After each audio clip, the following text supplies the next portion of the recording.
thank you for joining me for another episode of Let's Chat on The Silent Why. I'm Claire Sands, and through this podcast we're exploring how and where we can find hope through grief and loss. In these Let's Chat episodes, I chat to a guest who brings either personal experience or professional experience to a specific area of loss. Together, we're building what I like to call a toolshed, a collection of insights, ideas and support tools to help us prepare for or navigate the inevitable losses that life is going to bring. In this episode, I'm chatting with Bianca Neumann, a healthcare professional and experienced psychologist with a background in palliative care, hospice work and the wider healthcare industry. She's also the Assistant Director of Bereavement at Sue Ryder, a charity dedicated to providing the right support at the right time for people who are grieving. Bianca lives in Norfolk, an area I was very familiar to growing up, next to a small river. And for my international listeners, this is not a Norfolk accent that you're hearing. Bianca is originally from Germany. I'm really excited for you to hear this conversation because I found so much wisdom in what Bianca shared. It's full of practical tips on coping with grief, preparing for it, and even, perhaps surprisingly, viewing it as a kind of life adventure. We explored what it really means and doesn't mean to see grief as an adventure, how to navigate the unfamiliar terrain of loss, and how our stories can become lifelines for others. We also talked about Sue Ryder's Grief Kind spaces and the role that bereavement support groups can have, how grief can mask our true selves, and the powerful idea that how we respond to grief is to some extent a choice. Bianca also shared thoughts on how grief is often misrepresented in the media and TV, how we can learn to self-soothe in sorrow, and why we tend to prepare for life's little pains like headaches, but not the bigger ones like grief. One of the key takeaways from our chat was a simple but profound question. What do you want from life? We only get one life, and grief is something that gets weaved into all of our stories. It becomes part of who we are, not something to endure for a short while like an illness. So the question becomes, what do we want to do with that? There's a lot packed into this episode, and I really hope it blesses you in some way just as it's blessed me. And of course, I'll be asking Bianca what tools she wants to add to my metaphorical toolshed that I'm building. It's full of equipment to help us face and get through loss and grief. So, grab a cup of tea, a coffee, maybe a Pimm's. The sun is finally out in England this week, and relax with me and Bianca as we chat the adventure of grief. Hi, my name is Bianca. I'm a psychologist. I work for Sue Ryder as the Assistant Director of Bereavement. And one of the things that I like to do in the mornings, if the river isn't frozen, is to have Cocoa Pops on my paddleboard to get into the day properly with my mind and heart. Cocoa Pops, I was like, brilliant. But then you followed it up with a paddleboard. I've never heard that before. How did you think of that idea? Well, I just chuck everything into a little container and have it. It's just really nice and relaxing to have breakfast with a view. Amazing. Brilliant. And what is your view? So the view is generally just seeing some, nice sunrises, especially when you're really early, just real silence, and then just seeing the odd animal every now and then. It's quite a small little river in West Norfolk. It's only about a 5-minute walk with my paddleboard from here. And you generally go down one direction against the wind, and then you can just relax coming back because the wind brings you back. It's just really serene before you start a really busy day. I like it. That sounds idyllic.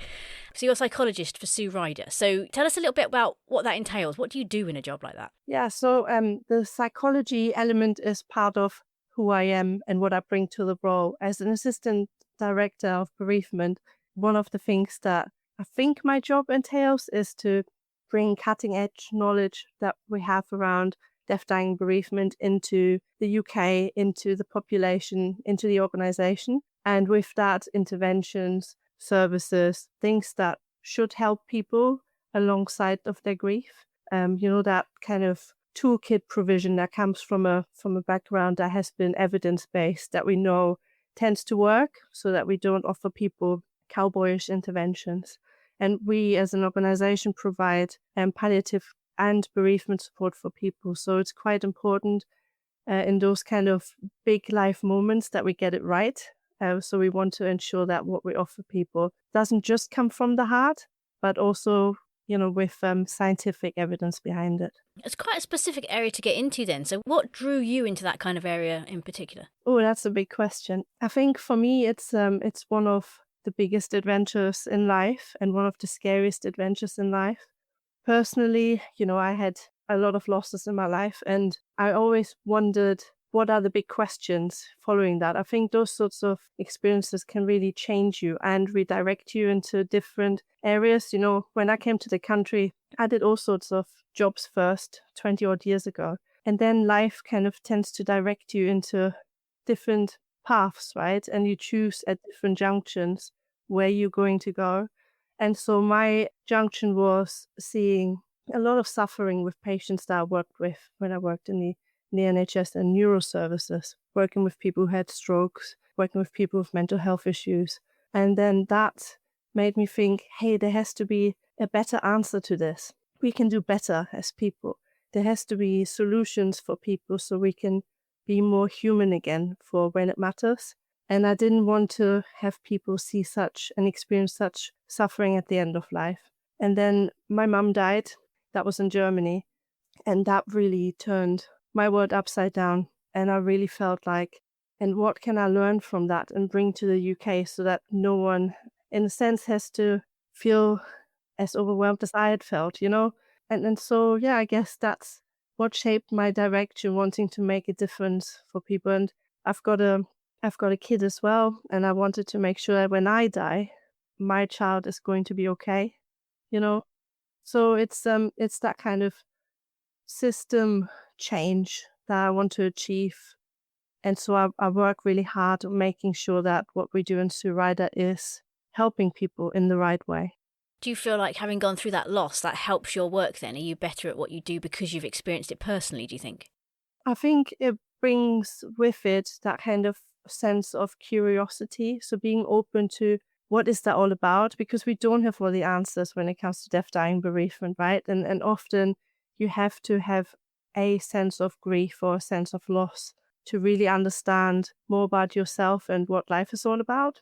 And so being open to being proven wrong, seeing difference, learning from other people, this job has brought me into contact with lots of different people from different cultures all over the world, and just hearing the beauty, the warmth, and just the variation in how people see and tackle and live with loss. It's been actually really fulfilling and warming, and you just start to see the world very, very differently, which I think is a gift.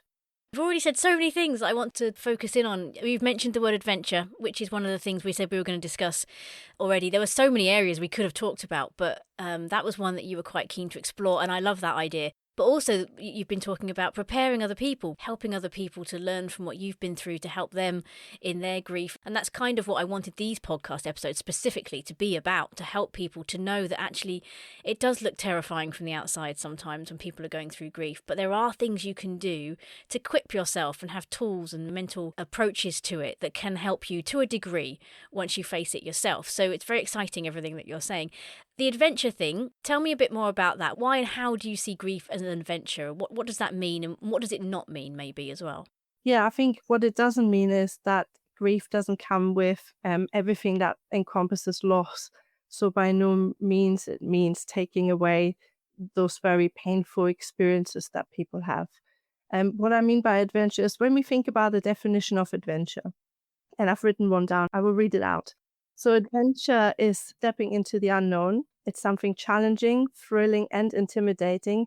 Adventure is about deliberately placing yourself in challenging situations that foster personal growth. And it also requires significant effort, curiosity, and determination. And I think these are all qualities and characteristics you bring into grief. And I always think of it as an astronaut landing on a faraway planet. And they first put their feet on it, and they kind of know from training, from hearsay, from knowing what it takes to be an astronaut, what it might be like when you land there. But then, of course, you only know what you already know. And once you put your feet on this new planet, the ground might actually feel very, very different to what you learned in the books and in your training. And the sight and the experience inside will probably feel very different to what in theory you have learned about it. And I think with grief, because we don't learn about it at school, we don't get, handbooks on how to do it. we don't know until we're in it what that actually means. And so our life map gets turned upside down, often gets totally erased. And then people almost stop at the edge of their map of how they once knew their life to be and look at a vast emptiness. And they don't know, there's no roads, there's no signposts. Often there's no people that guide them through it. So, for example, we've done some research recently, and that showed that 88% of people experience a real sense of loneliness in their grief. And that feeling alone means that when they look at this empty map, they don't know where to turn and what the next best step would be, just like an astronaut on a faraway planet. So then it comes to the sense of adventure, right? People at first are very paralyzed by their sense of loss and by this sheer emptiness in front of them. And then through time and trying and having that determination of, I'm a survivor, life means living, living means anything from having to go to the shop to buy milk, to get yourself out of bed to go to work, make sure the kids are ready and go, make sure that the car has got an MOT, all the way to all those interpersonal relationships, And as people start to go back into that empty space, they leave footprints, but they also start to make decisions alongside on their path. Do I turn left? Do I turn right? What is out there for me? And I think there's a real sense of adventure underlying that. I was just thinking, when you say footprints, is that the sort of thing other people can follow then, do you think? Do you think you can watch somebody doing that journey and it can help you when you get there? The beauty in being human is that human nature means that we are people full of stories. If we go back in time, sitting around a fire when we were cave people, we would communicate with hands and feet and pictures. We would leave pictures behind to tell stories of who we are. And then as we started to, become verbal, we would tell each other stories about the ancestors, about how to do things, how to look out for that saber-toothed tiger, where to get the best berries from. And so we are people made of stories, having learned from those who have been before. And so I think what helps people a lot is that peer support when they're grieving, because they can really start to see themselves in someone else kind of understands what I'm going through. And what we often see in, for example, our Grief Kind spaces, which are peer-to-peer support sessions all across the country, that people can learn from others in the same boat. So people often come into these kind of Grief Kind spaces or bereavement cafes or any kind of grief group and say, I don't know what's out there for me. I just can't see a way forward without the person in my life. And then they speak to someone within the group, for example, who says, I know what it was like being where you are now, and I didn't know a way. But actually, life then just kind of happened, and it's got so much to give. And let me tell you how I got to where I am now, which is that thing of learning from our elder, from those who have survived it, and how they survive it, and how they embrace life again, how they engage in life as an adventure, is what brings us growth and hope and a bit of a guide on how to do this. Definitely identify with so much of what you're saying. I remember when I lost my grandpa and he was ill for a little while beforehand. It was quite a shock still. It was like a heart attack. And I had the phone call to say he'd gone. And I honestly, the day before, would have told you that when I heard that phone call, I was expecting it. I couldn't imagine it being a big deal.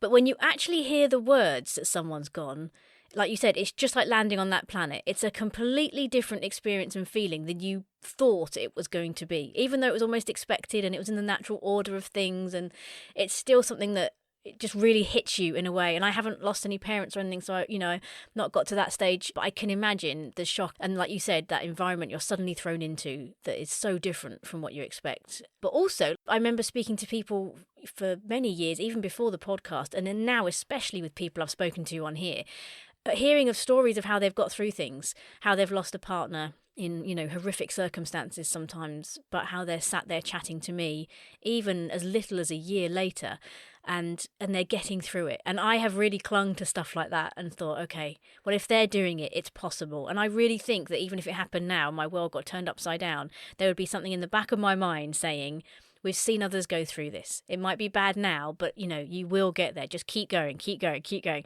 And that for me is really helpful, because I think some people just look at grief and they don't want to be in that situation, so they just shut down the whole thought of it. And I think that's dangerous, because then I think it's even more unfamiliar when you land in it. But I can understand why people do. I guess the adventure of grief would be a hard sell for a lot of people. Would you find that some people would not want to experience that, even if it is an adventure, because they're just too scared to think about that subject? Well, grief is something that happens to all of us. And I think if we think of grief as a natural reaction of loss to any kind, all of us will have had a natural reaction to loss of any kind, whether, that's breaking up with our first love, our first car giving up the ghost, moving house, starting a new job, losing maybe something really important in a drain somewhere because you were a bit clumsy. But all of these times in our life where we experience loss, they teach us about loss of a person too. So whilst people are saying, I don't want to see it as an adventure, when you're in it at the beginning, as I can say from experience, it does not feel like an adventure, right? Because you're just making it up as you go along. You're just in this kind of big pool of emotions inside and out. And the world as you know it is no longer the same. And it can feel like a very strange place, like you've been put on some planet where they talk a very different language and no one understands what you're talking about. But, what patients have told me when I was a practitioner working in a hospice still, there was a person, for example, who I still remember very well, whose grief meant that she no longer could actually get into a car and drive anywhere, because her route would always be going past the place where her child died. And through talking about it and remembering who she once was, and she loved driving a car, and she loved going to see friends, and she loved to go to daily walks. She loved doing lots of things. But when we grieve, we often forget the strength, the resilience, the person we are deep inside, because it's so covered up by all this grief stuff, that starting to get in touch with aspects of who we are means that we can have real personal growth in the face of loss. And this particular person, throughout talking about it and reminding her who she is and was, meant that one day she came to me and said, look, I've driven here today. Amazing. And we both cried. Or, another patient who was always in the military and everything was always very rigid. And then grief happened. Of course, there's no rules in grief. There's no uniformity in grief. You just have to go bananas with whatever you have inside. And this person could not see any beauty, any real life that is left to live. But by thinking about, this is your new map. What do you want to put in your map? As daunting as it was, he actually turned out to, over time, grow his hair, learn how to fly an airplane, got a motorbike, did parachute jumping, and learned dancing. Wow. Something very, very different to who he thought he was. So life turned out to be an adventure for both of these people, because they really started to engage with, who am I? Who do I want to be now that my life has changed? And there is actually opportunity to grow my own map. And, in life, we don't really often get a time where everything is put on standby and we look around ourselves and think, do I want this? How do I want my life to be and look like? What do I want from life, this one life I have? And grief often forces us into a position like that. It's interesting because what you're saying involves it's a choice, isn't it? People have to get to a point of making a choice to do something, to grow personally or to make a change or to be brave. How do people come to that? Is that something you can do on your own, or do you think you need help from outside to understand that maybe it's even an option to make a choice? I think it's probably a mixture. I think once you're in the really deep grief time, there is not much thinking that is being done, because your brain is very busy feeling lots of things and staying alive and doing the minimum basics to keep alive. But over time, as your brain starts to calm down and your body starts to calm down, you start to think about things a bit more. And that's when personal choice also comes in. So again, that goes back to what kind of person am I? Am I a victim of life where things get to me and I always needed maybe this other person to help me out and help me out of these dark days? And do I also have that resilience inside of me that got me through some tough times before? Because, we are all ultimately individuals on this planet with our own choices, our own behaviors. And so people come to a point where they actually say, often in these peer support groups or on our online community, for example, they will say, by today I've woken up and I've made a choice. I have to live this life. And the person that has died wouldn't want me to just sit at home and be upset. They would want me to go and, go on this cruise or start to learn how to play football or learn how to ride a motorbike. So people are making choices into their next adventure and what that map looks like. But sometimes people might get into a situation of grief with pre-existing mental health issues. Maybe they've always been quite alone and never really had someone who says, you're a good person. I know you're very resilient and you can make it through tough times. That reassurance that we all need growing up. Or people are just absolutely overwhelmed by their kind of place that they're in. So suddenly things just don't seem the same at all anymore. For example, in my personal journey, when my mum died, I was looking in the mirror and I sometimes didn't know, what sort of person am I that I couldn't help my mum to live, And I've worked with dying people and there was nothing that could stop me. It was all very unrealistic, of course, because everyone dies. But there comes this point in someone's grief journey where they have to think about the experiences that they had around the death and how that impacted their sense of who they are. And sometimes that comes with some complications where people are very, very lost. And so this is where people might seek a therapy service like the one that we offer in Sue Ryder. We offer a free online grief therapy service. And then people have those 6 sessions with us and they start to ask these big life questions, maybe sometimes for the first time. Who am I? What's out there for me? How do I get there? And through someone listening and in a way guiding them and virtually holding their hand, but also emotionally engaging with their sense of loss, that can bring them to a point of growth and knowing more what's next for them.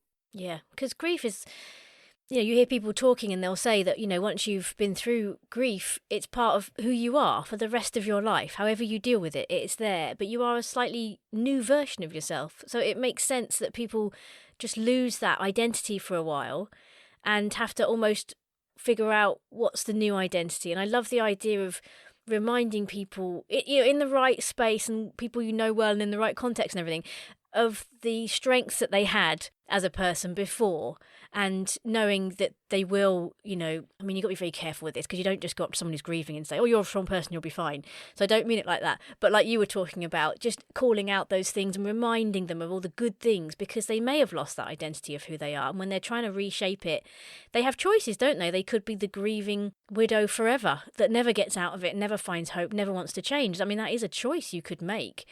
But there are other choices you can make. So I love that you can help people in what you do, and in therapy sessions and speaking to other people that are in the same boat that help you find that new identity.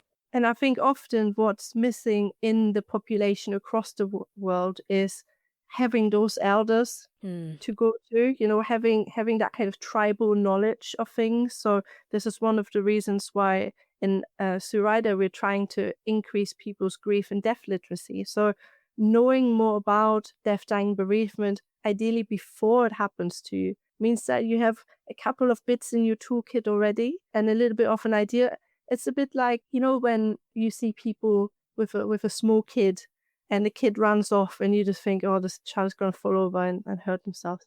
And then that happens, right? And then you see the parents kind of going, oh no, this is going to be terrible. There will be blood and there'll be lots of screaming. But as they go to the child that is kind of looking at what am I meant to do? Should I cry or be okay about this? They look at the parent, they look at the people around them. Are they looking freaked out, or do they look calm and explain what's happening and tend to it calmly? And then you learn from those people as you grow up. I can survive a fall, doesn't take away the pain, but it's something that I can live with. And that prepares you for the next fall. So when you fall again, you learn there will be blood, there will be scars, there will be extra pain and a bit of soreness maybe afterwards. But it's something you survive. And grief is a bit like that, I think. Yeah. That reminds me of I was with a friend many years ago, and her daughter did exactly that. She was at a distance. She ran and fell. And the mother was with me, and she just stayed with me, and she was just watching her. And she said, "Don't cry, don't cry." She was just like seeing what happened. And sure enough, the girl got up, looked around. The mum hadn't rushed over, and she just got up and carried on. And the mum turned to me, and she was like, "I'm so proud of her." She was so proud. She just got up and she got on with it. She wasn't damaged. It wasn't a bad one.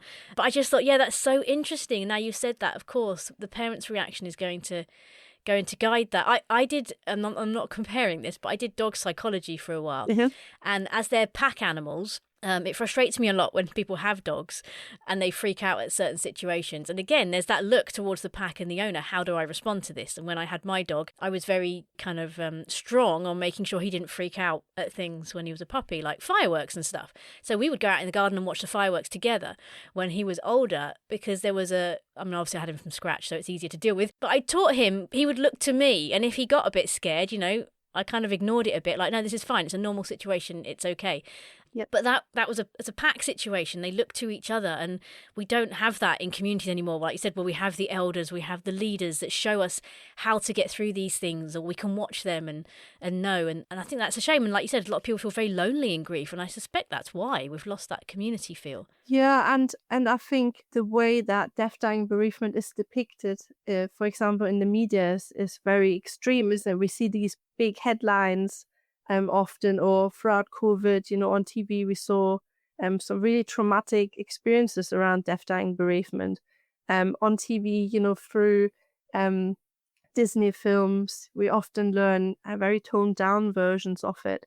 And even often those grief experiences and end-of-life experiences are fairly neutralized. So, for example, still now a lot of people think that all grief is because someone's loved one has died, when actually often also the person that has died might have been an abuser, a perpetrator, someone who might have been unavailable emotionally or abusive, or not necessarily just a loved one. So grief might be expected to be looking like sadness and that real hard, deep kind of sorrow, when for some people, grief might actually also be relief, a sense of freedom, and maybe even happiness, And I think that huge spectrum of what grief might look like, feel like, sound like, smell like, taste like, because in many cultures, grief is shared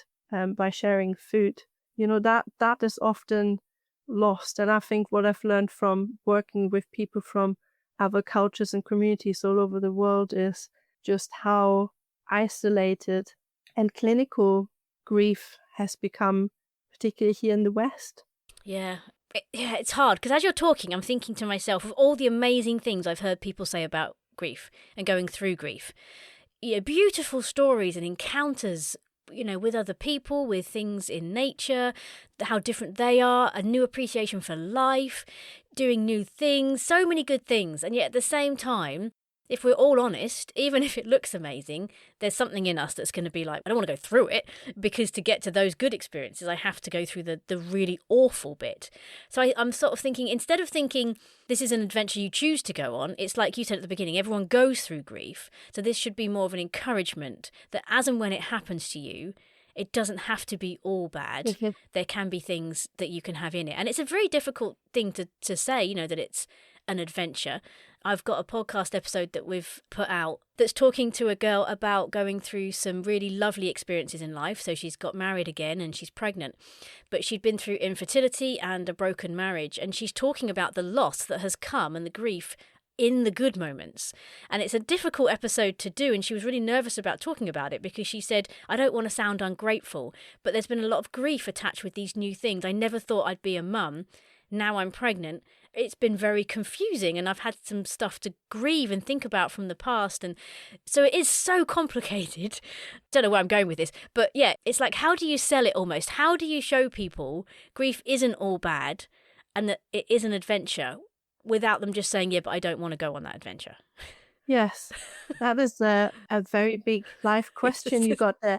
And I think it's sometimes, I guess, people medicalize grief. It's a bit like you have a cold, then you go through the motions of having cold, then it goes, then you're fine, might be a bit tired, but then you're okay again. But grief is something that is becoming part of who we are. It lives within us, in our skin, in our words, in our story, right? And so it is weaved into our very being. And I think if we think about life overall, from the moment we're alive to the moment we die, there are ups and downs that shape us. There's moments where we have days of nothingness, and then we have busy days, and we have great days and memorable days and really warm moments and very lonely moments. And with grief, it just becomes part of that. And sometimes it attaches itself to good moments and we feel the good. And then sometimes it attaches itself to moments that might be more traditionally associated with, the sorrow, the loss, the sadness that comes with it. And I guess for me, the hope is in understanding that life is one big adventure. We don't know what we might have an experience in it, but whatever we might have an experience in it can have grief in it, and we can survive it, and we can enjoy those days and moments, seconds, hours, days, months, with it being a bit of a feature, more or less, sometimes more, sometimes a little bit more subdued.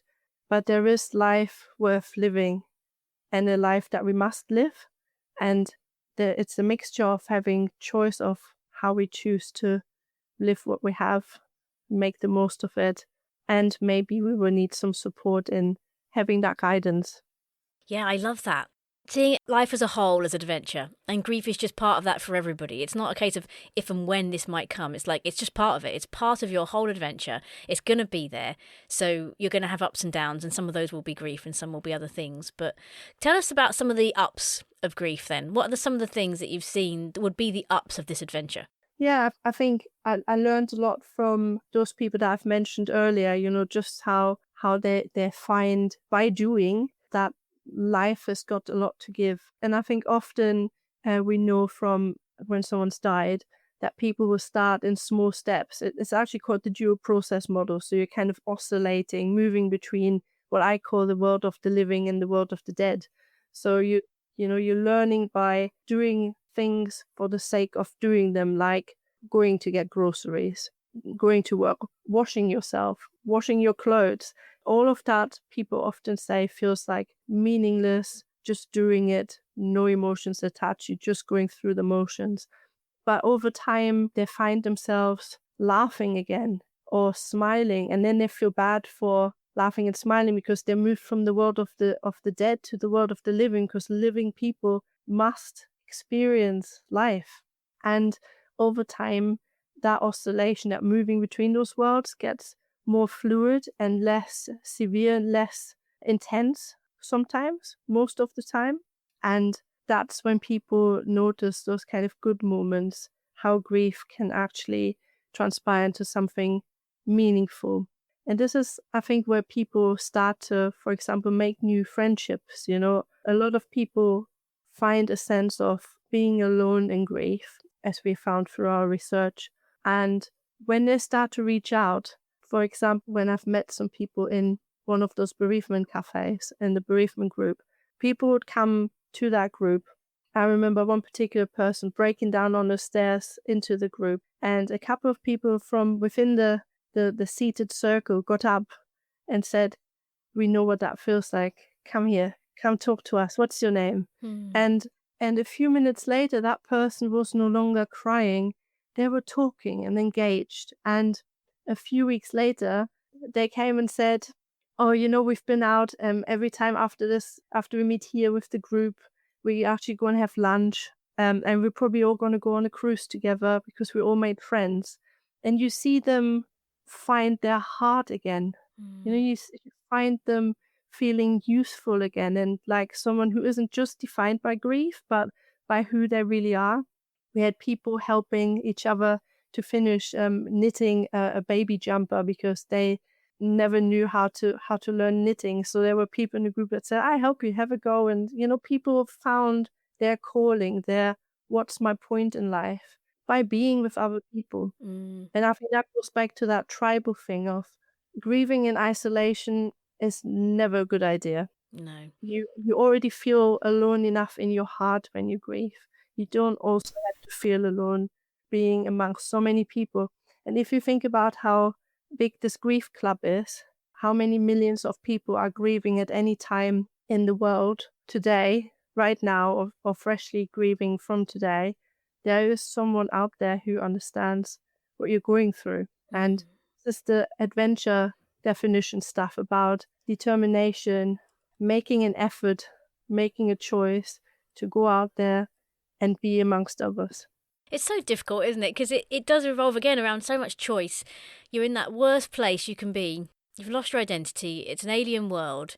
And then you've got to get out and go and sit in a group, of new people, which is terrifying for some people at the best of times, let alone in grief. But the benefits of doing that, if you can bring yourself to get to that point, are just huge. And I've only heard good stuff about people getting in amongst, people going through similar things, because there's just nothing like being with someone who knows exactly what you're going through. I think that's very powerful. And anything they say at that point has more power, because if they're saying, there is hope, you can get through this, it means something from someone who's already been through it. On the other end of the scale, I remember when we were first chatting about this and what we would talk about, you mentioned self-soothing. And I'd never heard that mentioned before outside of babies. So tell us a little bit about what that means. Okay, so the idea of being soothed is that often we get a sense of calm and feeling soothed through others. And that's kind of neurotransmitters and stuff that happens in our brain when we get a cuddle from someone, or when we have a warm blanket over us, that kind of sense of feeling safe and okay. And when someone dies, often cortisol, our kind of stress response to things, is ruling our body. So we don't feel safe, we don't feel calm, we don't feel soothed. And if, for example, we have moments or longer periods of time where we don't have someone to give us a hug, to give us that sense of feeling calm and soothed, then self-soothing becomes very important. And that's something we have learned from babies. When babies kind of scream and cry and don't stop for a long time, most of the time don't see people holding the baby and telling them, well, what's going on in your brain is lots of cortisol flying around that's making you upset, and you're most likely to also teeth, and maybe you have some wind. This is what happens in your intestine. You have this thing called an intestine. So we don't go intellectual on them. But instead, we find our own calm to deal with the baby, because we're mirroring that this is something that does not require screaming, and that you can learn from that calm. And that, in essence, also helps us to be calm. Now, we learn that over time as children, adolescents, and then into adulthood. And when situations overwhelm us, we can tune into that learned skill. So we can think about things that soothe us. And I often talk about having a bit of a toolkit for yourself. So when life is sort of normal average, if there is such thing, let's say an average Monday, when you have a stressful day at work, maybe some stress with relatives, maybe some, I don't know, something's come through the post that is upsetting you. What do you do to help you feel calm and soothed? So some people, maybe like me, go and do mountain climbing just to feel that kind of exhilarating thrill, because that trumps the stress that you had from that bill that's just come through the door, right? Yeah. Other people might go and do some yoga because they find that inner calm. Some people might like a hot bath because feeling warm and covered, and they can just find that self-soothing in that. We all have our own ways to do that. And I think what we can do, a bit like that grief literacy that I was talking about, is to think about, how do I prepare myself for those tough times in life? Make yourself a bit of a self-prescription of self-soothing tools. What helps you? Because then when it comes to a time where you need self-soothing, where you need to have a strategy or something at hand that helps you feel calm, safe, and content to a point that you are able to switch off a little bit from the stress, from the overwhelmedness, you can grab that list and you can follow your own prescription of doing that. That's a great idea. It reminds me of our second ever episode we did. And the lady we were chatting to had developed with a friend these pack of cards, 52 cards, looked like a pack, really colourful. But in it was things you could do, and it might have been have a glass of water, take a bath, take 3 deep breaths, loads of stuff. And you could use it as prompts to look through and think, what do I feel like doing? What would help me in this moment when you can't think of all the options sometimes? Have a cup of tea, go for a walk, lots of simple things. But sometimes you forget, when you're in that moment, you forget they're there. So I love the idea of knowing what self-soothes you. So you've got something to go to as this, like, this is what helps me. This is what puts me in a slightly better frame of mind. And so, yeah, that's really important. I've never heard that talked about for adults before. Yeah, and I think it requires that preparation. Is that when we have a headache, we're now kind of conditioned to go and grab, paracetamol, ibuprofen or something, because we know that helps the headache. But we don't really do that for soothing. We know what we need to take when we need to be alert, and we go and get one coffee after the other sort of thing. Or when we feel cold, we have a cup of tea. There's that kind of sense of we already have them in other areas of life, but we don't prepare for those big moments. And when the big moment happens, we haven't got time to really think and prepare because we're in it, and that requires enough. Yeah, so interesting. I'm thinking back over the things I do now, and I think, oh yeah, they are self-soothing. And it would be a bath with a good book, like a romance book, something that takes me away from everything, that's simply written I can enjoy.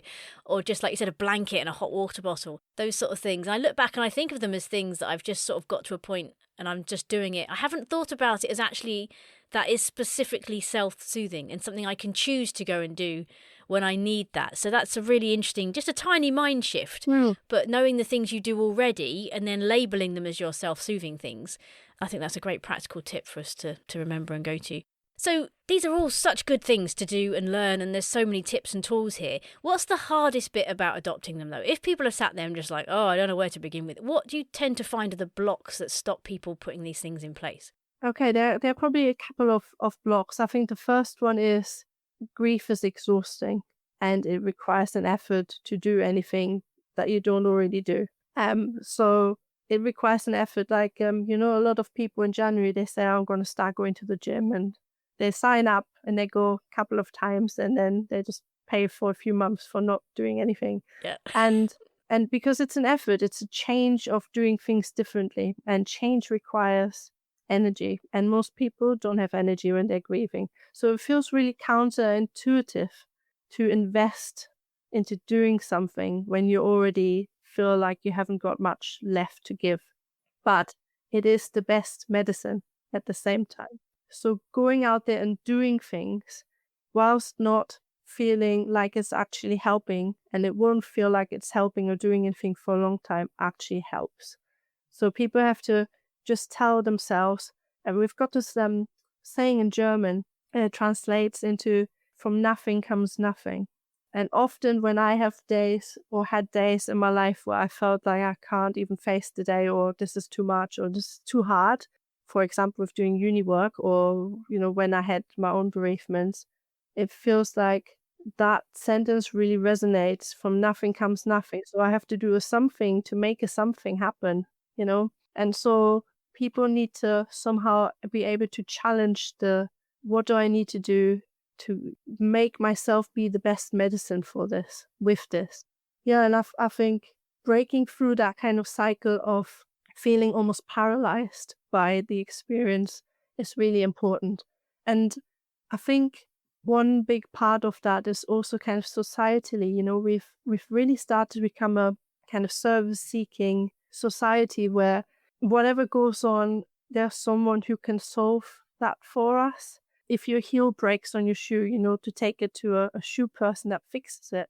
If your car breaks, there's a car person to do it. If your roof breaks, if things break, there is a fix for it. If we get sick, there's a doctor who should or who we expect will have a fix for it, right? A medicine, something that stops it from hurting, feeling ill, being ill. And with grief, I think we are so conditioned into approaching life in that way now, that we're hoping that someone has got a cure for it, someone can fix it for us, someone out there. And there are people who can help soothe you and help you along your journey and guide you to an extent. But ultimately, this is your astronaut journey. This is your adventure, your path, your map. And it's you that has to figure out what to make of it, but also keep your eyes open and see what life has to give and what those different junctions might be.